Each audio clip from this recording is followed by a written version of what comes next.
You're listening to the Forum Podcast, a production of Calvin Theological Seminary.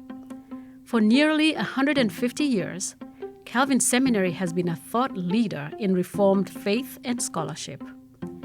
We invite you to join us and our guests as we wrestle with the questions of mercy, justice, faith, and formation. We do not have all the answers, but we believe how we pursue them matters. This is the Forum Podcast. This is a previously unreleased episode from our content archives. While some events or references may be dated, we believe the content is just as relevant today as it was when we recorded it, and we think you'll agree. What can we learn from events that took place 500 years ago? Karin Maag and Lyle Bierma led a pilgrimage of sorts to Wittenberg, Germany, and more to follow the footsteps of Martin Luther. They helped these historical sites come alive with their knowledge about the events that happened and the legacy that still resounds. Karin Maag is the director of the Center of Calvin Studies at Calvin University and Seminary. Lyle Bierma is professor emeritus of church history and systematic theology at Calvin Seminary. They joined together with Jul Medenblik, president of Calvin Seminary, to share their insights on what happened 500 years ago and what it means for us today. I wanted to start off with great appreciation for all your learning, your training, your scholarship, your presentations in this area, and really do give thanks for both of you. What has been a surprise or learning that you yourself have gained through your own study and presentations on the Reformation this past year? So what did you yourself learn? I think what I've come to realize is that the interest in the Reformation transcends any one denomination. And I've been particularly impressed and appreciative this year about the interest from Catholics in the Reformation, something I didn't necessarily expect when I started. And that has been really very powerful for me. I guess I've been quite surprised and impressed with how much goodwill there is today on the part of Protestants for Catholics and the Catholic tradition.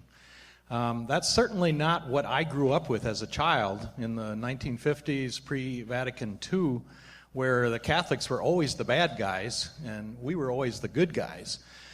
And so I think there's a real, now maybe it's the limited circles in which I've moved, but I think there's a real desire to overcome the divisions that we have had to live with for these 500 years and to seek a greater unity of the church. I was really impressed on Sunday at the ecumenical service at LaGrave Avenue Church, in which Karin participated, where we had representatives of five of the Reformation traditions, including the Catholic Church. But one of the most moving parts of the whole service was at the end, the recessional. Because walking back down the aisle was the Bishop of Grand Rapids, the Catholic Bishop of Grand Rapids, and the Lutheran bishop from this part of Michigan. They were walking side by side down the aisle, both of them with their white robes and their red stoles. And I was saying, maybe we're starting to come back to where we once were. Thank you. We're very pleased to have today with us the author of this book that's been the book of the semester, Does the Reformation Still Matter? Karin Maag, whom you all know. She's an adjunct professor of church history here at the seminary, professor of history across at the college, director of the Meter Center, and many other things, including author. So I'd like to begin today by asking you, Karin, in order to provide some context for this book that you wrote recently, tell us a little bit about your work as a Reformation historian. I mean, you've done a good bit of work on Reformation history. What are aspects of the Reformation that have particularly interested you? What have you worked on in the past? What are you maybe currently working on? That'll provide us a little bit of an introduction or background to the book itself, I think. Well, thank you, and thank you very much for asking me to be part of this. I am a social historian of the Reformation. My big interest is the lived experience of people in the 16th century. In other words, what was it like to be in Reformation Geneva, for instance? What was it like to experience these changes? So I have focused on a number of topics. My dissertation research was on higher education in the 16th century. What was it like to be a student in the 16th century? And those of you who were at the convocation for the seminary, you heard me talk about that. I'm interested in the training of pastors. I'm interested in church-state relations. And I guess I have a new stream going forward, which is a deep interest in the history of worship at the Reformation. And in fact, I'm going to be working on a book for IVP, InterVarsity Press, to go along with their Reformation commentary series. They've asked me to write a book on worship with the Reformers. In other words, look at worship topically. So talk about baptism and the Lord's Supper and prayer and sermons, and do a chapter on each of these, thinking about ways in which different religious traditions in the Reformation approached these various topics. What did you find to be the most challenging part of this book, of writing this book? So I was asked to write this book, and I'm sure you're all very pleased. It's a very small book, right? This is good. Book of the semester that's not too big. It's like, woo, we can do this. But the challenge for me was that I was asked to write it at a 9th to 10th grade reading level. You would not believe how hard that is, okay? There's actually a computer program, and as the writer, I had to input my text into this computer program, and it would measure, was I at the 9th to 10th grade reading level or not? Was I at grade 12 or 13 or 14, right? And then you had to make changes to get your text. It was kind of fun in some ways because you could tweak your text and make your score go down to the right direction. Well, it turns out that shorter words and shorter sentences are the way to go, but I was a little worried that I would start sounding like Dr. Seuss after a while. You know? I might still work on the Dr. Seuss story of the Reformation. I think that would be fun. But it was a challenge. It was a good challenge, right? Because as academics, we tend to write long sentences and complicated sentences. And it was a very good discipline to think, okay, how can I say this in the most straightforward way possible? Now I know why this is the first book I've ever read at seminary that I could understand. Yeah.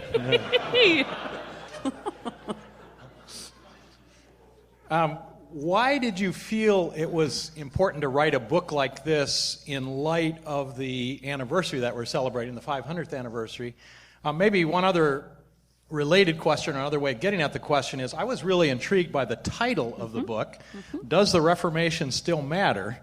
And the question that came to my mind is, matter to whom?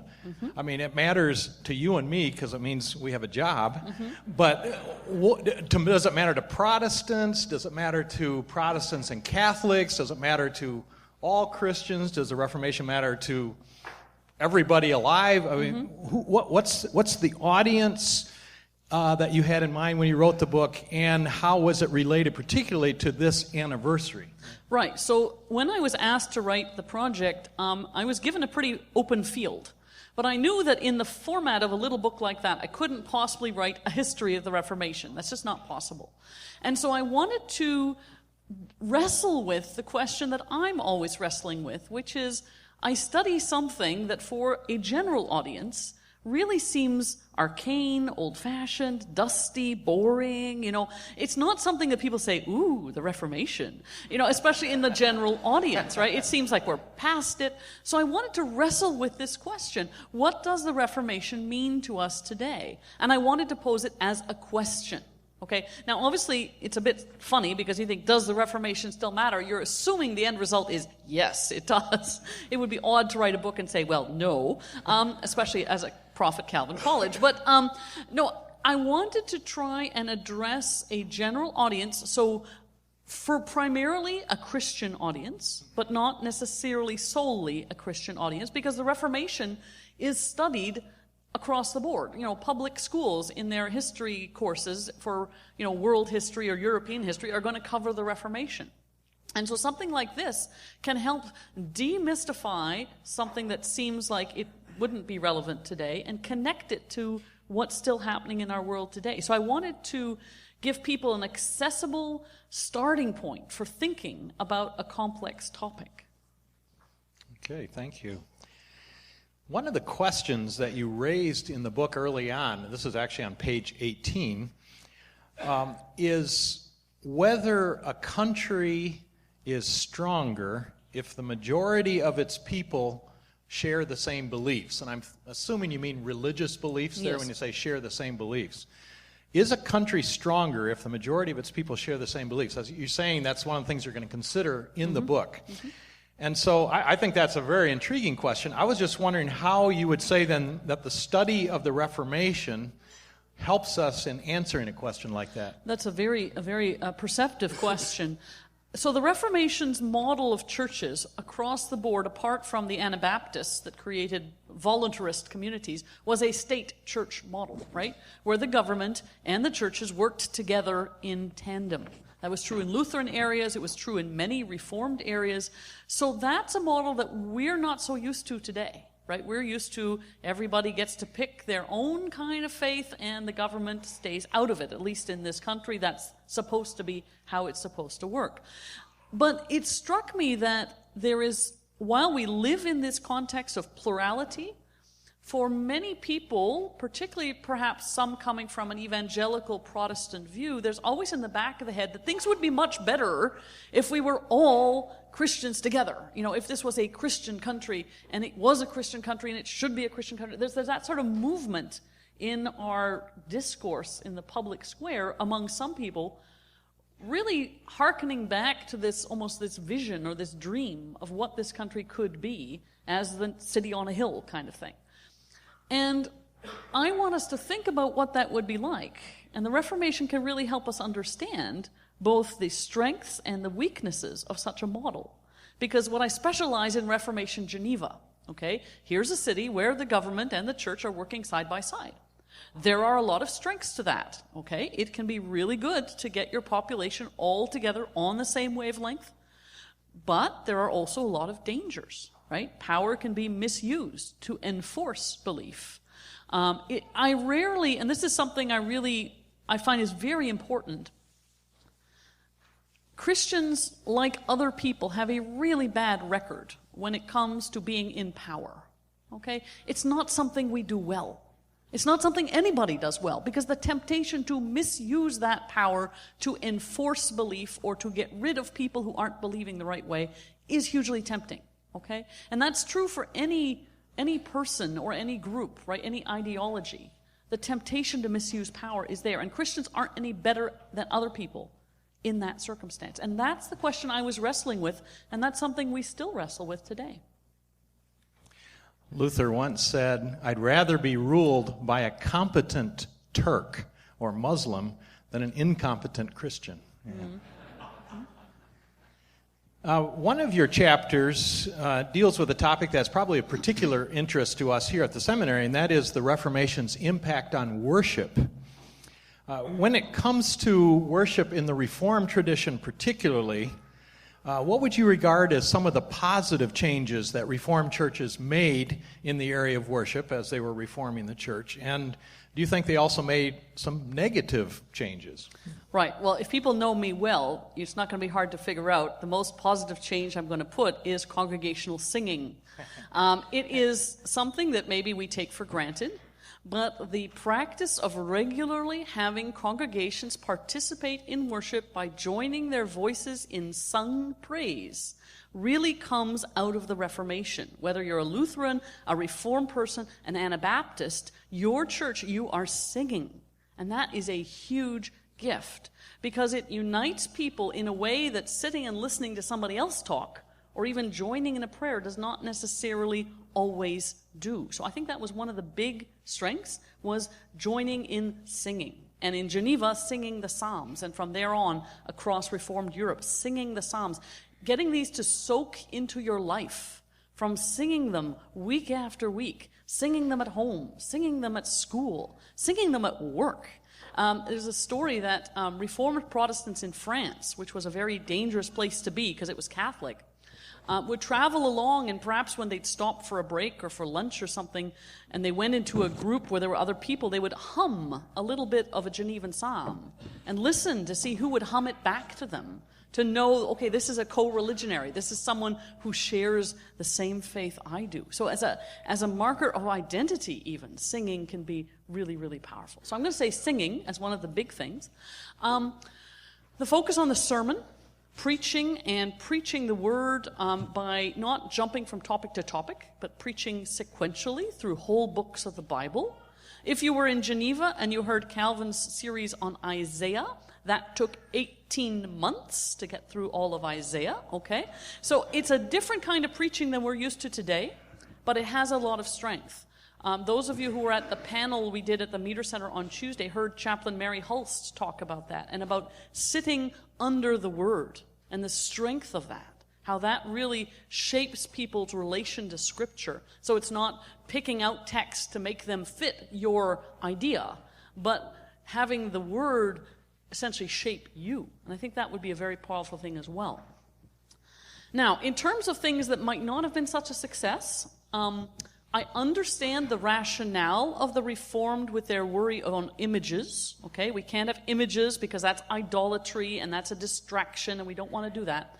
But the end result was a lot of destruction, okay? A lot of destruction of religious art, a lot of revamping of places of worship to make them distraction-free and image-free. I'm not saying I would want to go myself personally back to a whole lot of images. I mean, you walk into a Rococo Baroque church and it's a little overwhelming. It's going way the other way. But our fear of images, our fear of representational art in our sanctuaries, it sometimes leaves us just ignoring a whole part of the creative gifts that God has given us. And in some ways, I would say that was almost throwing the baby out with the bathwater, just going so far down that road that they lost a lot. Talking about sequential preaching, Calvin was really insistent upon that. In fact, I think he was somewhere in the book of Malachi or something when he was expelled from Geneva in 1538. He was gone for 3 years to Strasbourg. Finally, they begged him to come back. He steps into the pulpit the first Sunday and he says, picking up where I just left off, and he starts preaching on the very next verse where he had been 3 years before. Many of the folks sitting here, the seminarians sitting here, are on the verge of entering full-time ministry. Can you maybe suggest one or two ways in which the study of the Reformation can be useful to a pastor in ministry today? I think that understanding, and this is true for pastors, it's also true for congregations, understanding where you've been helps you understand where you are and where you might be going, okay? And that's not just the Reformation, that's church history as a whole. And it worries me that we are so presentist, that we are always trying to do what we can here and now. And okay, we look back to biblical times, but in between the biblical times and today, there's a great big, gap. We don't know what happened. And I think that's a weakness because the tyranny of trying to always do the new thing is very, very strong. If we have a better understanding of what has already been done by past generations, we can learn from that and apply it in our contexts. So aspects of the Reformation that I think are very important that pastors should kind of key into. One of the ones that was really developed, particularly among Reformed Christians, and I think it's an important area for pastors to think about, is the development of the use of lay leadership in churches. Now, if you're going to be a pastor, you're thinking, okay, I'm the pastor. But Calvin and the other reformers thought very carefully about the importance of shared leadership, elders and deacons, and how important it is to have them be part of the leadership core. That is not the pastor all by himself or herself, right? And I think that's something that pastors do well to think about and learn from. And I think part of the problems we find in our churches is where there has been a sort of a misunderstanding, not just the pastor, but sometimes also the lay leadership, in terms of how this is exactly supposed to work, right? When churches and their pastors, when that relationship breaks down, sometimes I think it's because there hasn't been enough training and there hasn't been enough education on both sides about how this shared leadership should actually operate. And I think that's a very important feature of the Reformation that we could do well to spend more time on. If I could just add one little comment to that. One of the the lessons that I've learned from the study of the Reformation, especially as it applies to pastoral ministry, is the importance of mentors.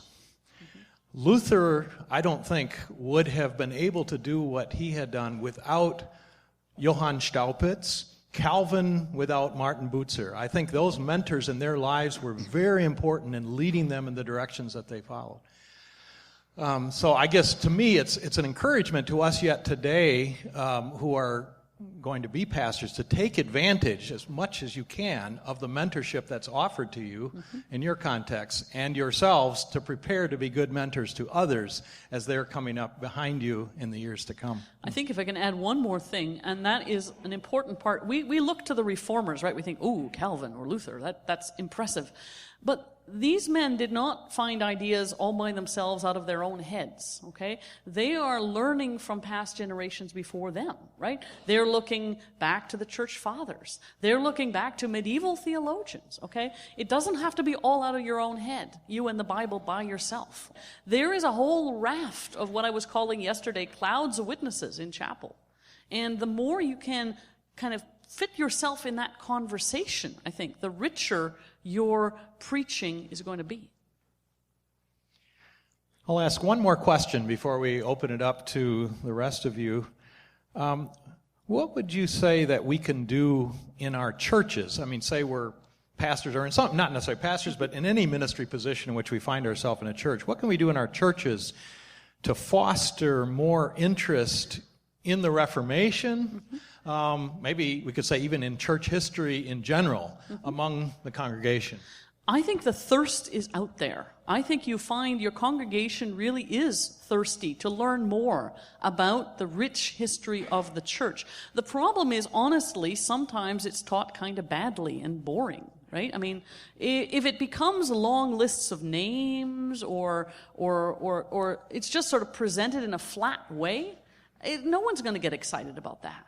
So I really recommend thinking carefully about ways to craft the history of the Reformation in such a way that it becomes exciting for people. And this is not necessarily a given, right? We're very fortunate here in West Michigan, in the Christian Reformed Church, that there is a reservoir of interested people in the congregation who have a love of learning, right? Lyle and I both teach for something called the Calvin Academy for Lifelong Learning. These are senior citizens who come and, just for enrichment, take classes for the fun of it, right? And this is a program that works beautifully because there is that thirst for knowledge, there is that thirst for learning. And if we can find ways to bring that to life to people, and my work on thinking about the ordinary, everyday experience of people is a good way into that. Because folks are always interested about other people's lives. You know, that's why we watch reality TV, right?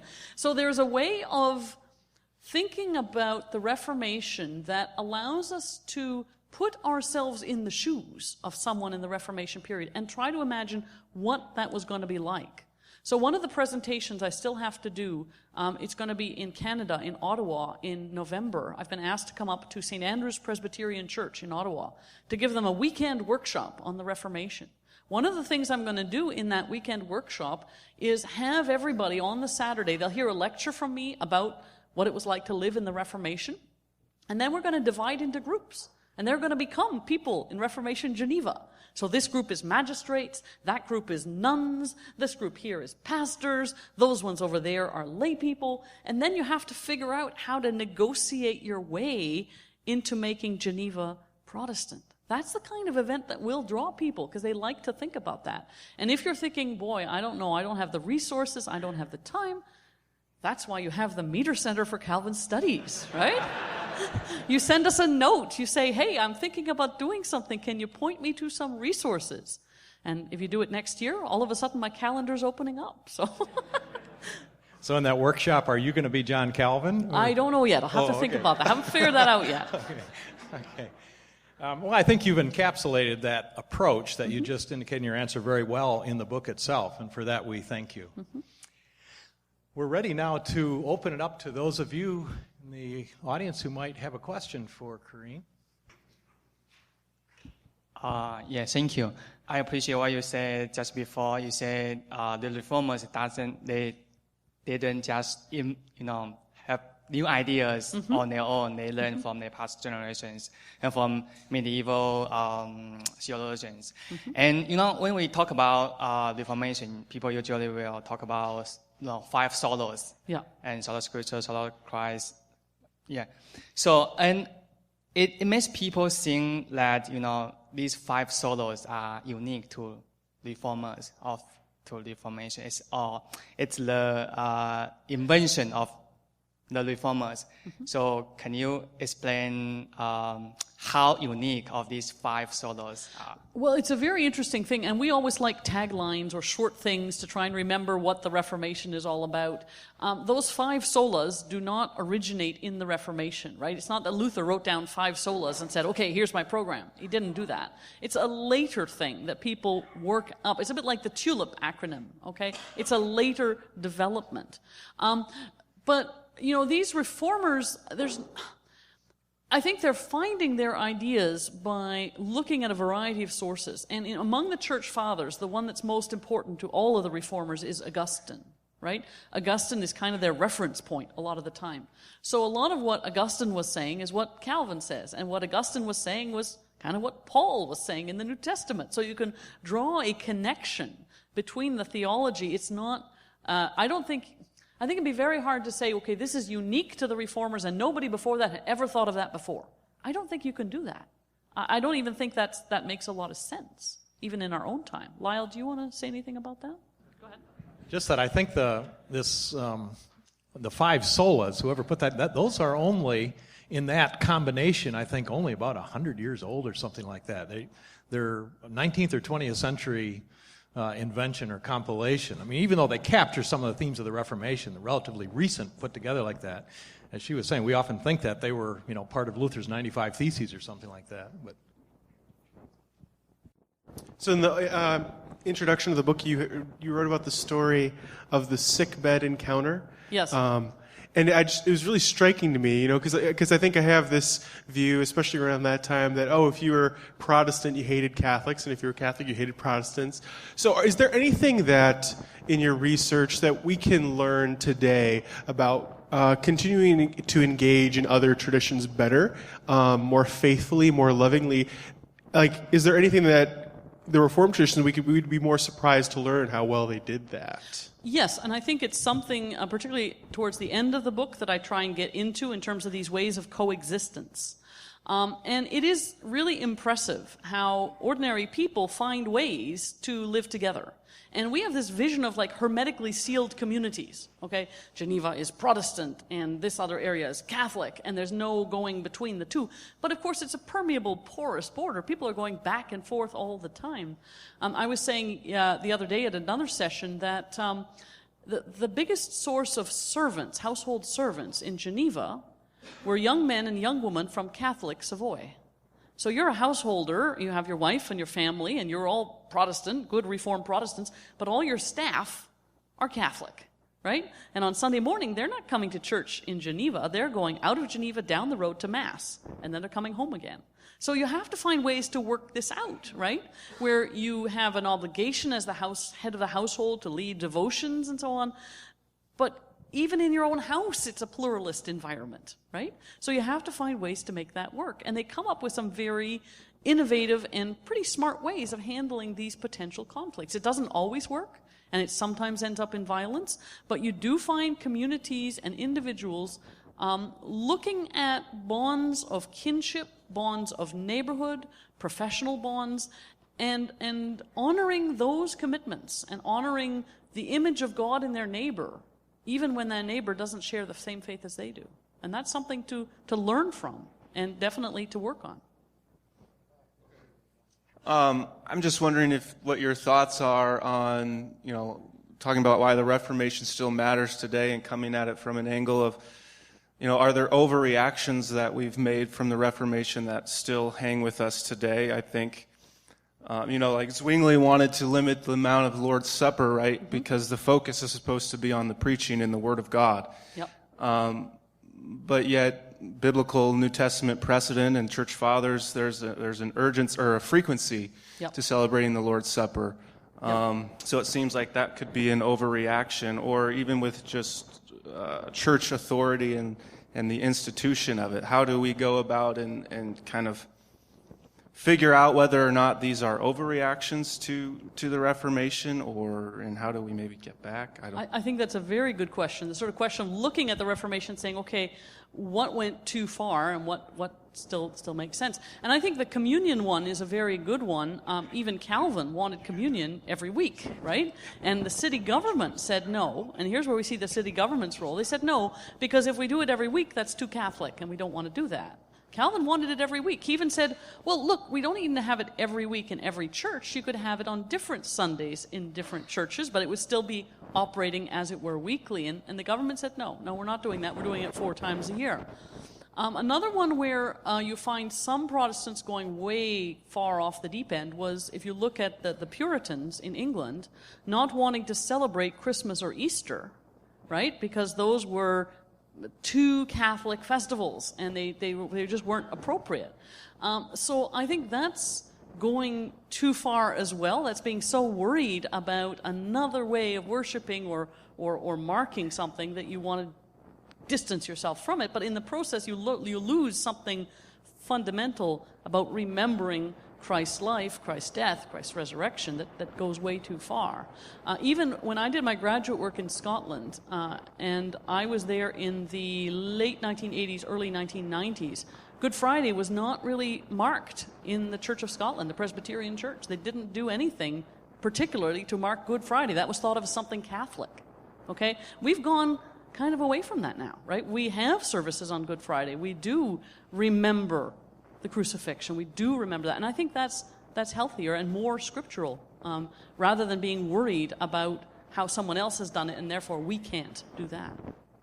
There's a question somewhere in the back? Yeah. Okay, go ahead. Yep. What are some significant impacts that Reformation has on theological education? For example, in the direction, the goals, curriculum, teaching method, intake of students, so on and so forth. Thank you. So theological education in the Reformation period, among the Reformed certainly, which is what I know best, really emphasized the study of Scripture and put that front and center. So if you went to the Genevan Academy, a lot of your courses would be scriptural exegesis classes, where Calvin or Beza would lay out for you just how to understand passage after passage after passage. A lot of study of the languages of Scripture. Okay, if you have Hebrew and Greek, you are operating exactly in the line of the Reformation. That's exactly what they emphasized. What they didn't do is much in terms of training in pastoral care. They didn't do much psychological assessments. Frankly, they were pressing people into ministry so fast. There were folks who probably should never have gone into ministry that ended up being pastors, and they didn't really vet people very much in terms of do they have the right skills or not. There was apparently one pastor in France who used to go around and he would find people on the streets of his congregation that he was upset with and would just yell at them right in front of everybody, and that just did not go down very well. He probably didn't have the personal skills to go into ministry. So I'm glad that we do more of a diverse set of training now, but what the Reformation training gave a very deep preparation for people in terms of knowing how to approach Scripture in your sermons and in your pastoral work. In Zurich, they had continuing education for all their pastors. You would go in once a week and come into Zurich and get a sermon and a study on the Bible. So they're like doing a pastor's Bible study. And that was a really important way to help people come to grips with their central role of preaching on the Bible. Anything with spiritual formation in theological training? That was probably another gap, right, where they didn't really have the idea of what that might look like, and they're mostly training you on the academic subjects and the biblical training that you need. But spiritual practice, you had to kind of pick it up as you went by being a faithful member of the congregation, which is an expectation of the ministry students, that they all had to attend church and be diligent in their faith life. Thank you for listening to the Forum Podcast. To learn more, go to theforum.calvinseminary.edu.